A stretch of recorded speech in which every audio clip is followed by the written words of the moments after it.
Hello everyone, welcome back to the Let's Study YouTube channel. So guys, today's video is going to be too much different from all क्योंकि इस video basically मैं इसलिए बना रही हूँ क्योंकि आजकल ये बहुत ज़्यादा क्वेश्चन बहुत स्टूडेंट्स को है क्योंकि एक ऐसा कंपटीशन गवर्नमेंट के द्वारा अनाउंस किया है, I don't know whether in your state और नॉट, कि ये है कि हम एक पोस्ट कार्ड हमें लेटर लिखना होगा यूजिंग सम टॉपिक्स और दो टॉपिक्स अवेलेबल है उसके बारे में। तो मैं आज इसकी वीडियो में आपको ये बताने वाली हूँ कि आखिरकार एक पोस्ट कार्ड होता क्या है, लेटर कैसे लिखेंगे उसमें, और वो जो दो टॉपिक है उसके बारे में हम क्या क्या अपने पोस्ट कार्ड लेटर में मेंशन कर सकते हैं। तो गाइस, इस वीडियो में भी हम वही बात करने वाले हैं और मैं आपको श्योरिटी करूँगी, आपको दूंगी कि I think you can like this video, क्योंकि इस वीडियो में मैं आपको ईच एंड एवरीथिंग के बारे में बताऊँगी कि पोस्ट कार्ड लेटर से हम क्या शुरुआत कर सकते हैं, कैसे करना होता है, क्या होता है, क्यों होता है, उसका यूजेस क्या होता है, इस टॉपिक्स के बारे में। तो हमारे पास कोई दो टॉपिक्स दिए हुए हैं। So first let read it out, how can we write a post card letter on such topics, यानी कि कैसे हम पोस्ट कार्ड लेटर लिख सकते हैं। मैं बिल्कुल भी श्योर नहीं हूँ कि आपकी ओन स्टेट में या फिर स्कूल में ऐसा कुछ अनाउंस हुआ है कि नहीं, पर जिन जिन के यहाँ अनाउंस हुआ है या फिर जिन जिन के यहाँ पे ऐसा कंपटीशन स्कूल्स में है, तो आपके लिए वीडियो बहुत ही ज़्यादा हेल्पफुल रहेगा। तो इसको एंड तक वॉच करना। तो दो टॉपिक्स जो हमें यहाँ पे दिए हुए हैं, that is unsung heroes of freedom struggle and my vision of India 2047। तो इन दो टॉपिक्स के बारे में भी आज हम लोग क्लियर करेंगे। So let's start this video. So first of all I am going to tell you what is a post card. तो ये रहा, देखो ये क्या है। तो यहाँ पे आप देख सकते हो कि पोस्ट कार्ड एक्चुअली में कैसा होता है। ठीक है, पोस्ट कार्ड का आपको मैं ईच एंड एवरीथिंग बता दूँ कैसे कैसे। तो आप जो यहाँ पे लेटर्स लिखने का देख रहे हो, ऐसा कुछ लाइन्स है यहाँ पे, उस पे जगह पे हम लोग ऑफकोर्स जिसको भी हम पोस्ट कार्ड लिख रहे हो उसका एड्रेस होगा, राइट। तो यहाँ पे आप देख सकते हो कुछ ऐसे डिज़ाइंस दिए हुए हैं, वेदर यह स्टैम्प होता है, जो कोई भी तरह का स्टैम्प होता है वहाँ पे वैसे लगा रहता है, और the body of the letter which you are writing to the home या फिर किसी से भी, वो यहाँ पे रिप्रेजेंट होता है। तो बहुत ही छोटा स्पेस रहता है, राइट। तो हमें ऐसा कुछ नहीं लिखना होगा कि आपको इसे एक पेज में लिखना है, ऐसा बिल्कुल भी नहीं। You have to just write a few lines on this topics, और वो कैसे लिखना है हम आगे के स्लाइड्स में पढ़ेंगे। तो चलिए, अब आपने पोस्ट कार्ड के बारे में तो नहीं समझा ना, सिर्फ पोस्ट कार्ड देखा कि होता कैसे है। चलिए अब मैं आपको बताती हूँ कि पोस्ट कार्ड का असली में यूज़ क्या होता है। So guys, basically use of A post card मतलब कि क्या है पोस्ट कार्ड, क्या क्यों यूज़ होता है। तो in the olden times, right, olden times जब था तभी ये पोस्ट कार्ड यूज़ किया जाता था। क्यों यूज़ किया जाता था? अभी तो मॉडर्न टाइम है, अभी हमारे पास मोबाइल फ़ोन से टेक्नोलॉजी इतनी इन्वेंट हो गई है जिसके द्वारा हम लोग व्हाट्सएप यूज़ करते हैं for just typing and texting each other. और जब पुराने ज़माने में ऐसा बिल्कुल नहीं था, पुराने ज़माने में so there we were writing letters and post card, यानी कि पोस्ट कार्ड एक कार्ड टाइप का है जिसपे आप अपने शॉर्ट, बहुत ही शॉर्ट इंफॉर्मेशन या फिर शॉर्ट नोटिस आप लिख सकते हो and you can send it on the address of the person. तो ऐसा कुछ पोस्ट कार्ड होता था पुराने ज़माने में, ऐसे ही यूज़ किया जाता था दूसरे से बात करने के लिए, उनसे पूछने के लिए, उनका हालचाल जानने के लिए, और इसलिए use of A post card ये असली में होता है।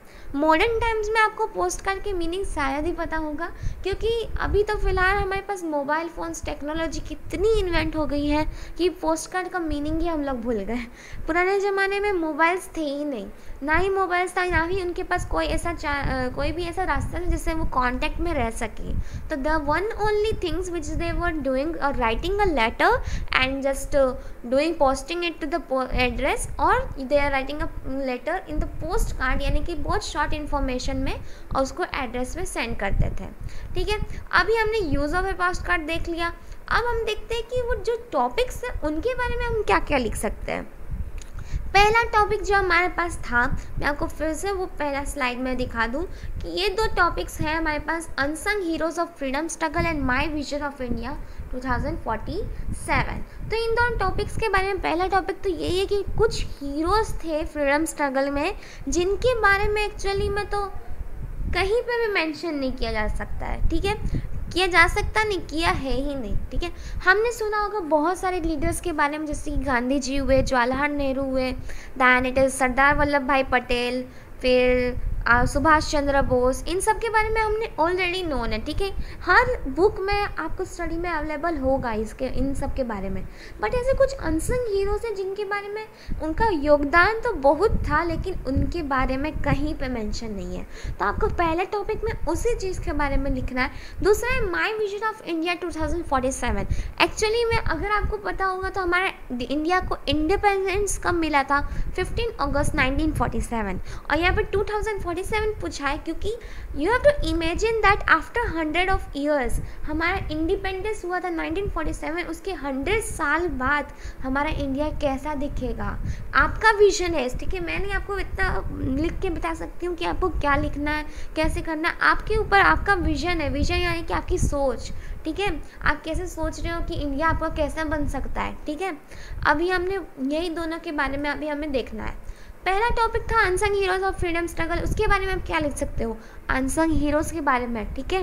कौन कौन अनसंग हीरोज़ है वो आप कहीं से भी इंफॉर्मेशन निकाल सकते हो, वेदर इट इन गूगल में बहुत सारे हीरोज़ के बारे में आपको पता चलेगा। Different websites are there, different आप सोचो तो कुछ ऐसे आपको मिल सकते हैं अनसंग हीरोज़ के बारे में। फिर आप क्या लिख सकते हो, उनके कंट्रीब्यूशन, ठीक है। कैसे हम उनको कह सकते हैं कि उनका योगदान बहुत था फ्रीडम स्ट्रगल में, कैसे उनकी वजह से भी हमें इंडिपेंडेंस मिल चुका है, उनके कंट्रीब्यूशन के बारे में आपको लिखना होगा। फिर इंडिपेंडेंस में कैसे उनका कंट्रीब्यूशन रहा, contribution in many other things like कि बहुत सारे डिफरेंट मूवमेंट्स थे, उसमें भी हो सकता है उनका contribution. But in independence also what was their contribution, then you can also write about the role, उनके रोल के बारे में भी आप लिख सकते हो। कई बहुत सारे हीरोज़ हैं, उनके बारे में आप एक एक लाइन में ही आंसर में लिख सकते हो। जैसे कि आपने देखा कि पोस्ट कार्ड कितना छोटा होता है, आपको सिर्फ और सिर्फ एक लाइन में लिखना है। आप ये भी लिख सकते हो कि this and that were this unsung heroes their huge contribution in the independence of India, no one can forget them if they are the unsung heroes like that। and last thanking, ठीक है। Thanks कर सकते हो आप उनको लिख करके post card में। And also you have to address them, किसी से भी उनको नहीं एड्रेस करना है, आपको जिससे भी एड्रेस कर रहे हो उसका भी, उसके बारे में भी आपको उसका एड्रेस लिखना होगा, ठीक है। बहुत ही आसान था। ऐसे ही आप लोग अपने कॉम्पिटिशन्स में आ सकते हो। फिर आपके पास नेक्स्ट टॉपिक था my vision for India, my vision of India, ठीक है। तो इसमें पहला चीज़ तो मैंने यहीं पे मेंशन किया कि आपको अपना विजन लिखना है, ठीक है। आप क्या सोचते हो उसके बारे में आपको वही मेंशन करना है। अगर यहाँ पे दिया होता है कि tell about the vision of India 2047, तो आप कहीं से भी सोचोगे तो हो सकता है। बट मैं यहाँ पे टॉपिक्स बता रही हूँ जिनके बारे में आप सोच के विजन कर सके, उसके बारे में लिख सकते हो। 1947 एंड 2047 मैंने इसलिए लिखा क्योंकि उसके बीच में 100 ईयर्स का गैप था। 100 ईयर्स का गैप में के बीच में क्या क्या बदलाव आया और 2047 में कैसे वो अच्छा बन सकता है, यानी कि कैसे आपका विजन है कि कैसा हो सकता है, वो आपको लिखना है। क्योंकि of course with the gap of 100 years उसमें कुछ ना कुछ तो बदलाव आया होगा, right. Now only it's 2021 and you can see a huge technology invented, right. तो वो भी आप देख सकते हो कि वही टेक्नोलॉजी कैसी बढ़ जाएगी 2047 में, आपको विजन करना है, राइट। अब मैंने यहाँ पे कुछ सेवरल टॉपिक्स दिए, इसे 5 नहीं टॉपिक्स है इसमें बहुत, इसलिए मैंने डॉट डॉट डॉट लिखा है क्योंकि यहाँ पे सिर्फ 5 नहीं बहुत सारे टॉपिक्स हैं जिसके बारे में आप लिख सकते हो। अभी फ़िलहाल इंडिया में बहुत सारे प्रॉब्लम्स हैं and you have to write about that also. Cleanliness, women employment, corruption, education, technology, ठीक है।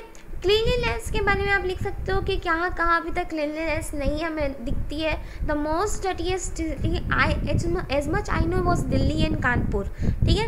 विमेन एम्प्लॉयमेंट यानी कि वीमेन को कैसे कह सकते हो कि अनएम्प्लॉयमेंट यहाँ पे कैसे फैला है और विमेंस का कैसे एम्प्लॉयमेंट हो सकता है, ठीक है, वेमेंस भी काम कर सकती है, राइट। करप्शन के बारे में main topic is corruption onwards and education, कि करप्शन कैसे कैसे बढ़ता जा रहा है, कोई कोई जगह में तो करप्शन होते ही है। एजुकेशन की एजुकेशन लेवल कितनी इंक्रीज़ हो रही है या फिर कोई कोई जगह पे डिक्रीज़ हो रही है, ऐसी कौन सा जगह पे हमें एजुकेशन लेवल बढ़ाना चाहिए ताकि उससे क्या हो सकता है। ऑफ कोर्स एजुकेशन बढ़ेगा तो क्या होगा, जो स्टूडेंट्स हमारे यूथ है of India, they will also get more educated, they will not illiterate, वो लिटरेट रहेंगे। इलिटरेट मतलब कि पढ़ना नहीं, आपसे एक शॉर्ट वर्ड है उसके लिए, अनपढ़, राइट। वो एक इलिटरेट का मीनिंग वो होता है, लिटरेट मतलब कि पढ़ लिख कर अच्छा बनना, ठीक है।